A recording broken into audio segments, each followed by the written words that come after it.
Hello friends, welcome to a new lecture on esophagus MCQs surgery. Most common cause of first question, most common cause of esophageal perforation near cricopharynx is. See, most common cause of esophageal perforation is iatrogenic, and most common site of esophageal perforation is cervical esophagus near the cricopharynx. So most common cause of esophageal perforation is iatrogenic, that is mainly endoscopic, putting an endoscope. Next, true about cancer esophagus is all except. Right, carcinoma esophagus. We will see the treatment option. We will see the options. Endoscopy is the investigation of choice. True. Endoscopy and endoscopic ultrasonography is the investigation of choice of carcinoma esophagus. In carcinoma esophagus, squamous cell cancer is most common. Yes, squamous cell carcinoma is most common. Most common site of squamous cell carcinoma is in the middle 1/3 of esophagus. Adenocarcinoma of esophagus is most commonly seen in lower 1/3 of esophagus. Squamous cell carcinoma is the most common carcinoma of esophagus in the world and in India, whereas in Western nations, adenocarcinoma is the most common carcinoma. Then, next option, hoarseness of voice occurs early. Not true. Hoarseness of voice occurs whenever there is compression or involvement of recurrent laryngeal nerve, which occurs in later stages or in advanced carcinoma. So this is false statement. Sideroblastic anemia is a risk factor. Yes, sideroblastic anemia, that is nothing but Plummer-Vinson syndrome, is a risk factor for esophageal carcinoma. Then question number 3. 60-year-old male with dysphagia, history of dysphagia, can take liquids only, and history of smoking and weight loss. 60-year-old male patient with history of dysphagia can take liquids only. That means he is not able to take solids. Okay. So this one point rules out achalasia cardia, because in achalasia cardia patient easily takes liquids and he is easily takes solids, and he is 60-year-old. 60-year-old is older age, and males achalasia cardia is most common in females. So this completely rules out achalasia cardia, and there is no regurgitation also in the history. And in the history, the patient has history of smoking and weight loss. Smoking is a risk factor for carcinoma esophagus, whereas the weight loss is also a future of carcinoma esophagus. So dysphagia with weight loss, it is carcinoma esophagus. So this diagnosis here is mainly carcinoma esophagus. Then the next question, upper GI endoscopy is indicated in all except. So upper GI endoscopy is indicated in all. First, peptic ulcer. Yes, upper GI endoscopy is indicated to visualize and to localize the peptic ulcer. Next, achalasia cardia. Yes, you can do upper GI endoscopy to see the dilated portion and the narrowed pylorus.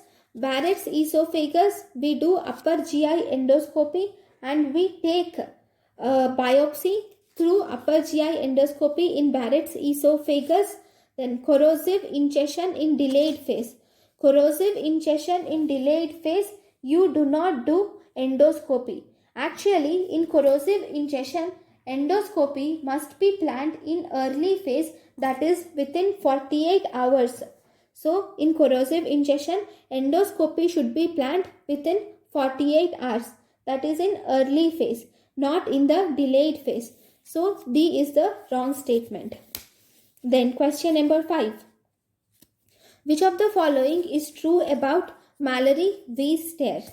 Mallory-Weiss stare occurs in heavy alcoholics after prolonged vomiting. So this is a partial tear which is not extending through the muscle layer. That is true. Which is the disease which is a complete tear extending through the muscle layer? That is Borjev syndrome is a complete tear which is extending through the muscle layer. Whereas Mallory-Weiss tear is a partial tear which is not extending through the muscle layer. Clinical features suggestive of congenital tracheoesophageal fistula are all except. So let us see the options. Choking and coughing. Yes, choking and coughing is associated with tracheoesophageal fistula. Regurgitation is also seen. Cyanosis. Cyanosis is not common in tracheoesophageal fistula. Fever can occur because of infection in tracheoesophageal fistula. In tracheoesophageal fistula, cyanosis is not seen. Then, lower end esophageal cancer can be treated by. Right.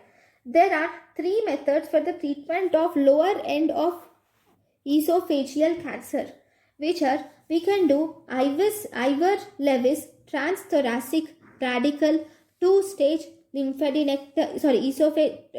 radical 2-stage esophagectomy can be done, or you can do video assisted thoracoscopic surgery and esophagectomy can be done.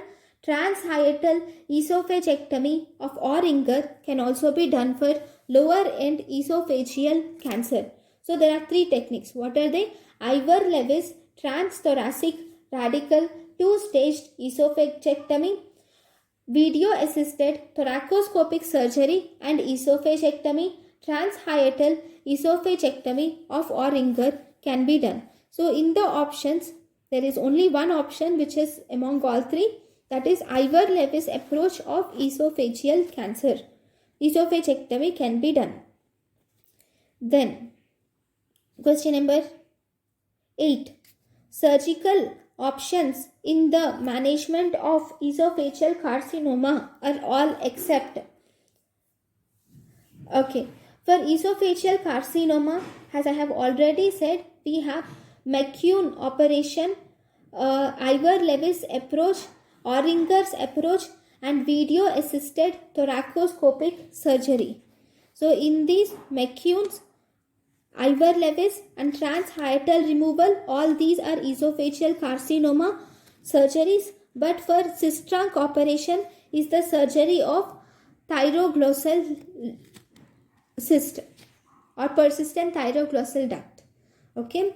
Then, what is the best investigation to assess TNM staging of esophageal cancer? TNM stage of esophageal cancer is best assessed by endoscopic ultrasonography is the best technique to assess TNM staging of esophageal cancer. Next, food can get stuck in the esophagus at the following locations except, food can get stuck at the natural constrictions of esophagus, that is 15 centimeters for incisor teeth, 25 centimeters for arch of aorta, 27 centimeters for left bronchus and 40 centimeters at diaphragmatic aperture. So it gets stuck at left bronchus, arch of aorta and diaphragmatic opening, but it is not struck at crossing of hemiazygous vein. Then the last question for today is investigation of choice for dysphagia is. Always investigation of choice for dysphagia is endoscopy. So thank you guys for watching my lecture. Thank you.